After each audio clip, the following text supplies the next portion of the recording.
Philosophie du devenir, page 239, l'amour. Si nous prenons des affects simples comme l'amour, la haine, la jalousie, l'avarice, nous savons qu'ils sont des émotions directement commandées par les affections que sont le désir, la joie, la tristesse. Les affections sont l'immanence de notre nature, alors que les émotions ne le sont pas. Elles sont des concepts. Elles sont le fruit d'une fabrication sociale. Elles fluctuent avec le temps et se modifient selon l'endroit où l'on se trouve.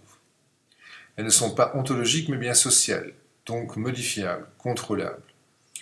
Les affections par contre, qui font partie de notre nature, où que l'on soit, qui que l'on soit, sont immuables, inaltérables. Puisque nous avons la conscience que les émotions ne sont pas vitales, pas indispensables à notre bonne santé mentale, nous avons la possibilité de les contrôler. C'est pourquoi il est tout à fait possible de vivre sans amour d'autrui et sans en donner. Il est également tout à fait possible de se passer de la sexualité, alors que la plupart des gens nous diront qu'ils en ont besoin. Le besoin étant un concept également, nous l'aurons compris. Il est possible de vivre sans haine et sans avarice, sans envie d'être riche ou d'avoir une belle vie de famille. Toutes ces envies, ces émotions sont fournies par le monde social et pas par le monde universel.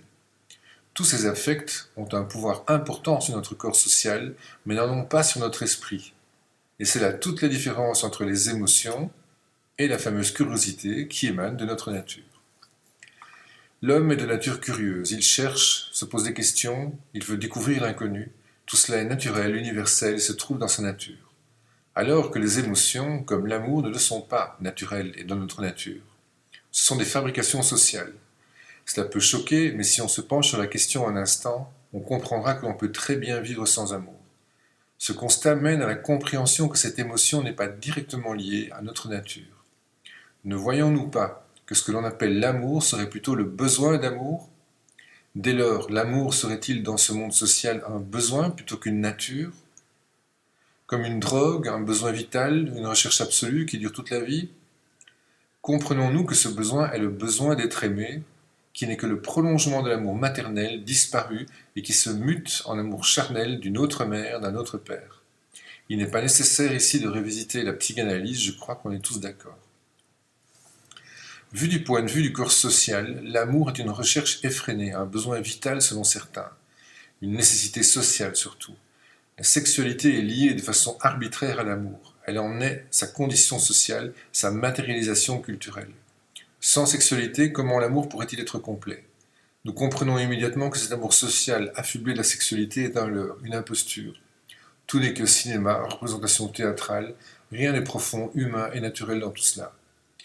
Je développerai cet important sujet de l'amour dans un autre livre, mais l'important est ici de comprendre sa provenance, de comprendre qu'il est une émotion construite par le corps social dans un monde social séparé du monde universel et qui n'a jamais été le fait de notre nature. Ce n'est pas parce qu'il y a une fabrication sociale qu'il n'existe pas, et que nous ne lui avons pas donné une certaine autonomie, mais, philosophiquement, l'amour n'existe pas comme affection première, ontologique, liée à notre essence.